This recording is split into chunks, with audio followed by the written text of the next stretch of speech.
बीडच्या गुन्हे प्रकरणी काही अपडेट तुम्ही घेतले का? खासदारांच्या मुलाची चौकशी झाली पण पुढे काही झालं नाही, नेमकं काय आहे, पुढे काय होणार आहे या सगळ्या प्रकरणी? हे बघा, यामध्ये काही मी एक आंदोलक आहे, कार्यकर्ता आहे. एका तरुणाची हत्या झाली. या हत्या झाली, त्याच्या नातेवाईकांना न्याय भेटला पाहिजे. एक होतकरू तरुण त्याची हत्या होणं हे खूप चुकीच्या पद्धतीचं आहे आणि तेवढी माझी भूमिका आहे. त्यामुळे बजरंग सोनवणे यांच्या मुलाचा सहभाग आहे का नाही हे हा पोलीस इन्व्हेस्टिगेशनचा भाग आहे. त्यामुळे पोलिसांनी त्यांची जबाबदारी योग्य रीतीनं पार पाडावी. कोण खासदार पुत्र आहे किंवा कोणाचा राजकीय इन्फ्लुएन्स आहे म्हणून त्यांना एक्सक्यूज करत असेल तर मला वाटतं ही अन्यायाची गोष्ट आहे.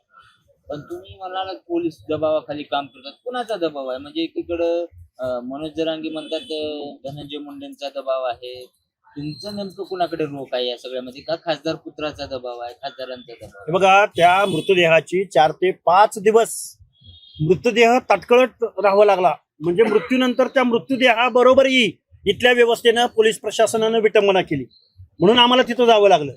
मग पोलीस खरंच कुणाच्या दबावाखाली काम करताय का हा प्रश्न पडलाच ना आमच्या समोर. कारण इतरांना वेगळा न्याय आणि त्यांना वेगळा न्याय असं जर होत असेल तर मला वाटतं हे चुकीचं आहे. अशा प्रकारे दबाव कुणाचा आहे? कुण्या राजकीय व्यक्तीचा दबाव आहे, कुण्या राजकीय लोकांचा दबाव? हा इन्व्हेस्टिगेशनचा भाग आहे. मी म्हणतोय ना, मी दबाव आहे पहिल्यापासून म्हणतो ना. तिथले आमदार खासदार या लोकांचा दबाव आहे तिथल्या पोलिसांवर. कारण हे बघा, मी हे म्हणतोय हे काय मोगम आणि राजकीय आरोप करायचे म्हणून म्हणत नाही की तिथले जे लोकलचे आमदार आहेत खासदार आहेत त्याच लोकांनी तिथले PI आणि पोलीस अधिकारी आणले आणि ते पोलीस अधिकारी कुणासाठी तरी काम करतात.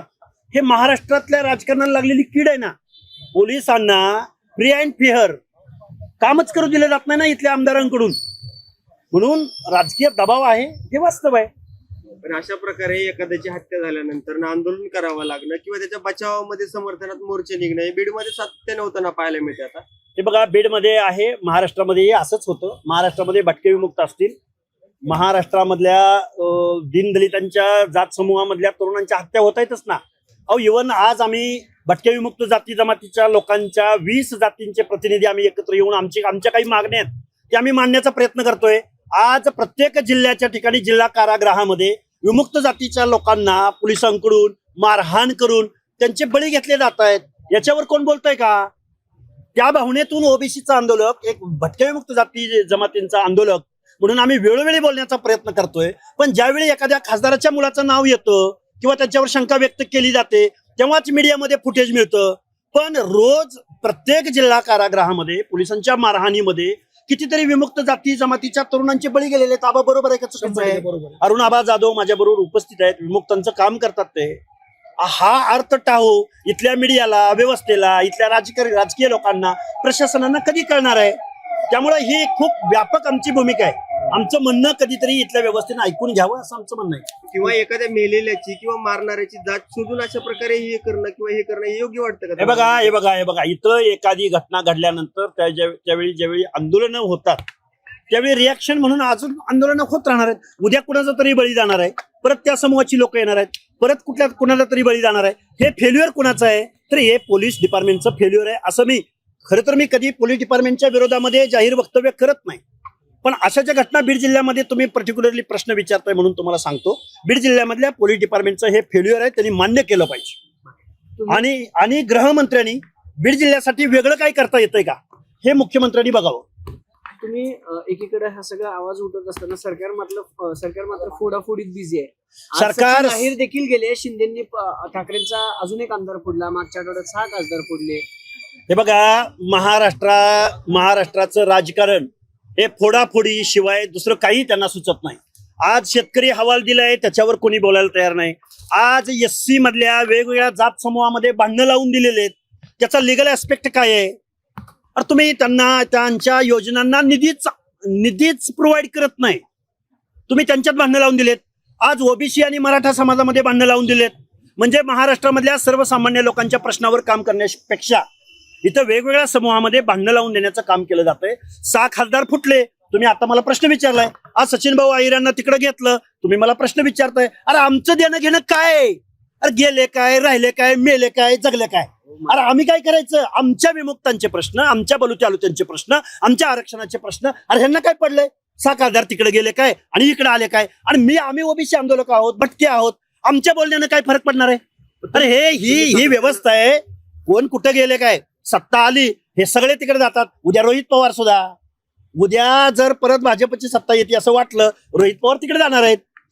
हे तुमचे शिवसेनेचे जे काही उद्धव साहेब ठाकरेंचे जे काही आमदार म्हणून अंबादास दानवे निवडून आले, हे सुद्धा उद्या तिकडे असणार आहेत.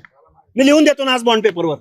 अरे ह्या लोकांना फक्त राजकारण कळतं, पैसा कळतो, लोकशाहीचा बाजार मानला या लोकांनी. त्यामुळं सर्वसामान्य माणसाच्या आवाक्या बाहेरच्या या घटना घडतायत. प्रचंड संतापलेला, चिडलेला, इथला दलित चिडलेला आहे, इथला ओबीसी चिडलेला आहे, इथले भटके चिडलेले आहेत. आज आम्ही 20 भटक्या जातींच्या प्रतिनिधींची बैठक घेतली. काय चाललंय, आमचं कोण वाली आहे इथं?